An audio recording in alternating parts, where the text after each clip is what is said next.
Olá, pessoal! Sou Marcela Freitas Paz, editora do blog Dialogue. Começa agora mais um episódio do Dialogue Talks, projeto que busca levar até os profissionais de comunicação interna e recursos humanos insights valiosos, focando em uma estratégia e mentalidade mais ágeis, inovadoras e digitais. Você pode assistir os outros episódios no nosso canal do YouTube ou ouvi-los como podcast em nosso perfil do Spotify.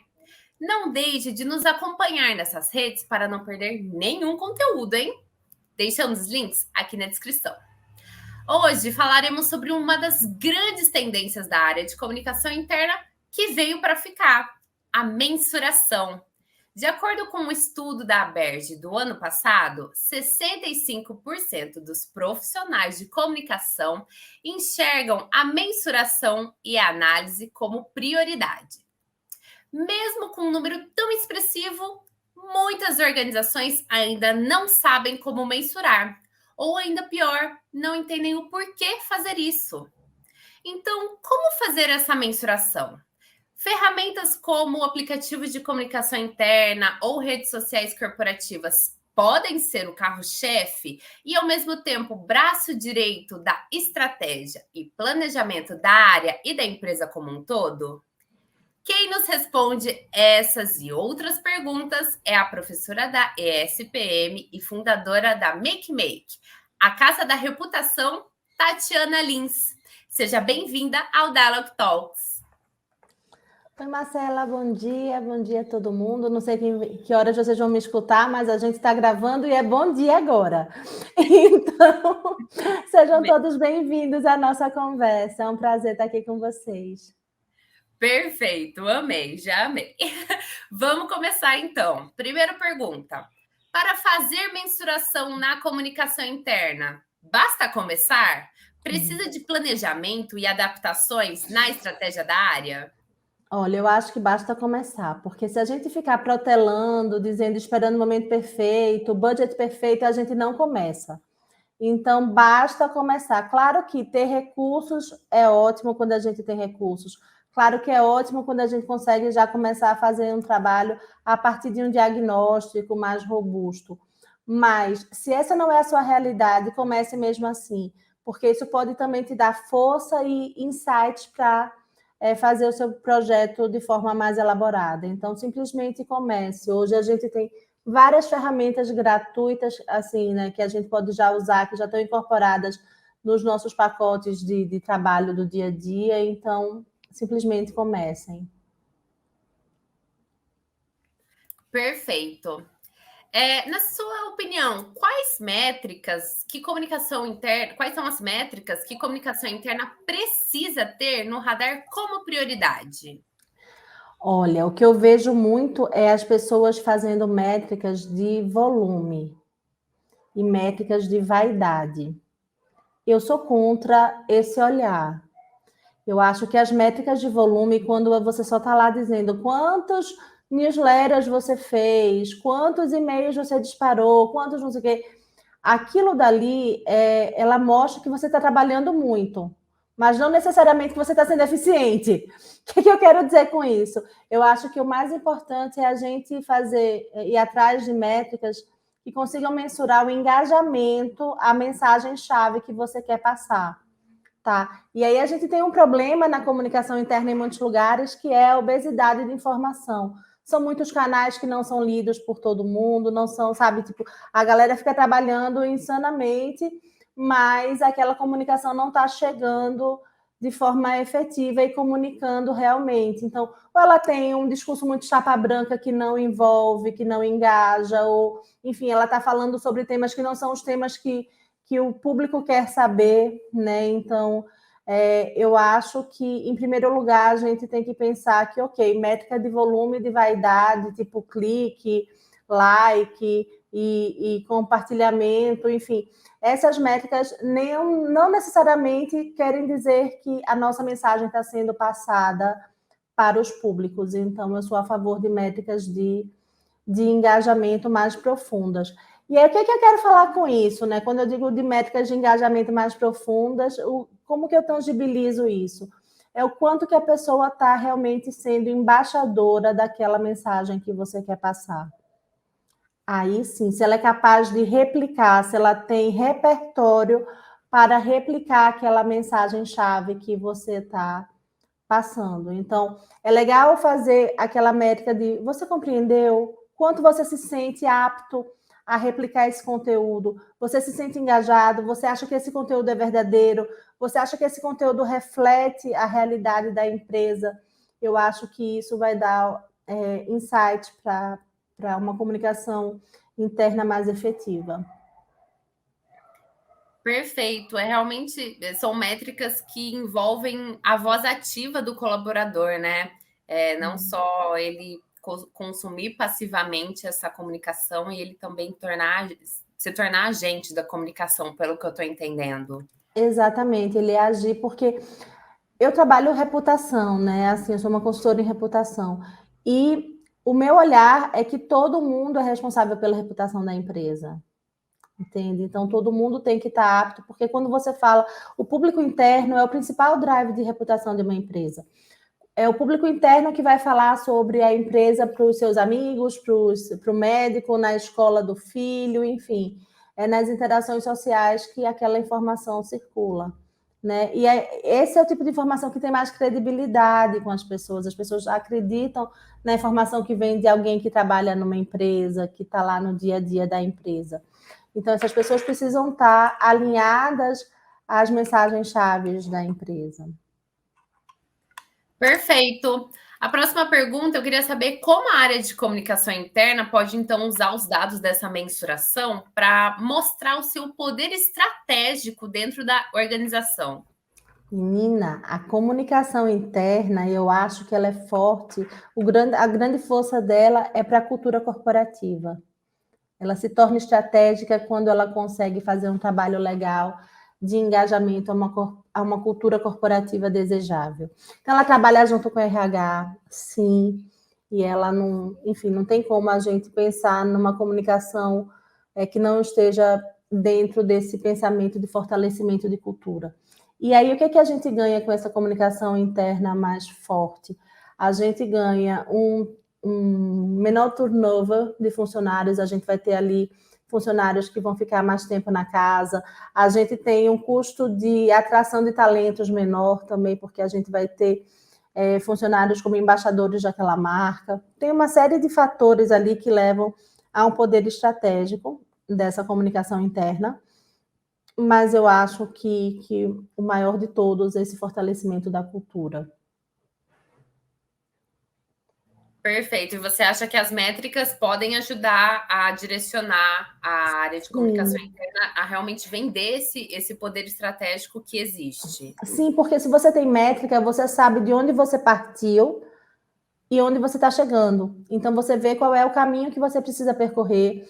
Você consegue também, a partir daquela métrica, saber se o trabalho que está sendo feito está sendo efetivo ou não, quais são. Então, se você não mensura, como é que você vai saber o resultado da sua ação?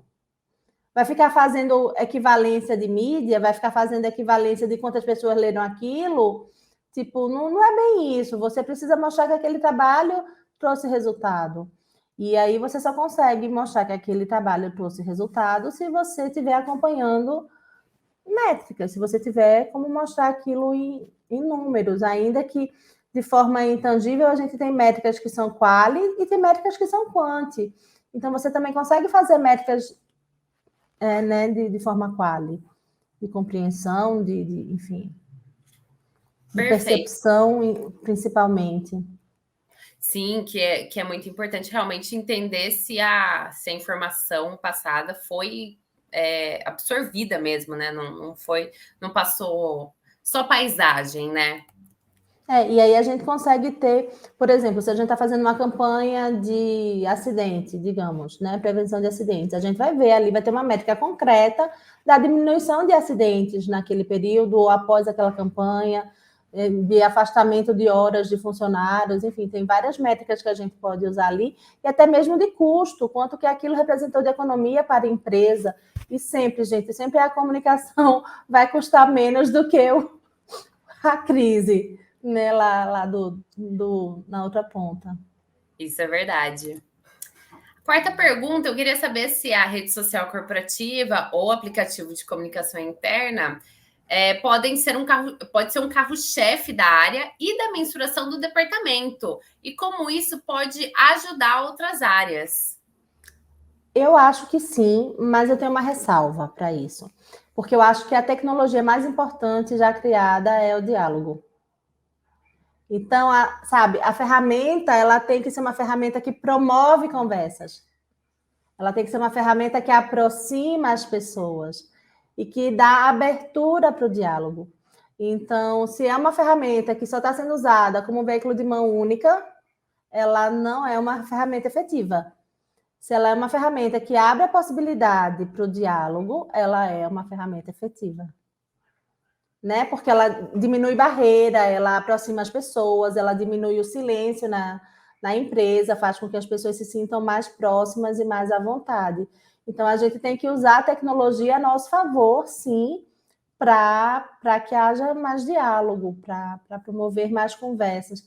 E até conversas difíceis, né? Não é ficar só na conversa fácil, mas falar também sobre conversas difíceis nessas ferramentas, tentar de alguma maneira falar de temas que não são tão fáceis, porque esses temas também vão gerar engajamento e vão gerar uma percepção de verdade. Né? Então... Perfeito. O Super App Dialog conta com um dashboard repleto de métricas e também recursos que dão voz ao colaborador. Então, realmente, algo de mão dupla, né? Não só uma via. E essas métricas podem ajudar a alavancar a comunicação interna e recursos humanos das empresas. Nossa solução une aplicativo de comunicação com hub de soluções de RH. Saiba mais em www.dialog.ci. Agora, voltando, última pergunta. Quais são as dicas práticas que você tem, Tatiana, para dar para os profissionais de comunicação interna que querem começar a mensurar o trabalho na área? Eu fiz aqui uma cola e eu tenho 5 dicas. 5 dicas de Tatiana Maia Lins para quem quer começar a mensurar. Então, assim, a minha primeira dica é conheça os objetivos estratégicos da companhia. Então, você vai saber o que você vai querer mensurar se você souber quais são os objetivos estratégicos da companhia. Minha segunda dica é entenda os desafios e as dores para o alcance dos objetivos macro de cultura, né? Cada empresa tem uma particularidade. Então, tem empresas que há muito silêncio, tem empresa que o povo já fala demais, tem empresa que o povo não gosta de falar, né? Então, assim, cada lugar tem a sua dor para o alcance da cultura que você quer alcançar. Então, eu acho que isso também é importante de saber, porque aí a gente vai saber o que a gente precisa medir para chegar naquele objetivo, né? Qual é o problema que a gente precisa resolver para alcançar o resultado desejado. A terceira dica, eu já falei um pouquinho sobre isso, mas eu quero retomar esse assunto, que é não confundir métrica de vaidade com engajamento verdadeiro. Então, ir atrás de métricas que falem sobre engajamento verdadeiro. O quanto que as pessoas estão mais abertas àquelas mensagens, o quanto que as pessoas estão replicando aquela mensagem. Eu acho que essas são as métricas que a gente deve olhar. A minha quarta dica é sobre o público interno ser o maior drive de reputação de uma empresa. Então, assim, pensar em métricas que façam essa correlação da reputação com o público interno. Eu acho que isso também é importante para a gente ter mais força estratégica, né, como área. E a minha quinta dica é começar a mensurar. Começa a mensurar. Se errou, se está falho, se precisa melhorar, melhora no caminho, mas começa. Começa a mensurar e essas seriam minhas 5 dicas. Por quê? Porque tudo começa... Por que eu digo essa história do começa a mensurar, né? Porque tudo começa de um ponto zero. Né? Então, você precisa saber qual é o seu ponto zero ali, de onde você está, qual é a sua realidade. Então, essas são as minhas 5 dicas para quem quer fazer mensuração de comunicação. E eu queria também falar como uma mensagem final, né, que não é mais dica, mas é uma mensagem final, que as pessoas não precisam pensar que isso é um trabalho do outro mundo, sabe? Porque tem uma galera que vende dificuldade para depois vender facilidade, sabe? E eu acho que não é esse o caminho. A gente não precisa tratar como, nossa, é uma coisa dificílima de fazer, nossa, é uma coisa que eu não estou preparado para. Começa, vai fazendo, em cada situação você vai ter um ganho. Perfeito. Tatiana, muito obrigada pela participação. Queria saber se você gostaria de deixar algum recado, alguma outra consideração. Então, eu estou no LinkedIn, eu sou uma pessoa super ativa no LinkedIn, então me achem por lá. Tatiana Maia Lins. Eu me apresento como Maia Lins, porque o Lins é do meu marido, então se eu não falar meu Maia, eu fico me sentindo meio perdida na fila do pão. Mas é isso, me procurem lá como Tatiana Maia Lins, que eu sou facinho de achar. Tá? Perfeito, eu amei, amei. Ficamos por aqui. Encontre e fale com a Dialog, que também é facinho de achar, nas redes sociais. Estamos no LinkedIn, Instagram e Facebook como dialog.ci. Sou Marcela Freitas Paz, também fácil de achar no LinkedIn, editora do blog Dialog. Até a próxima. Tchau!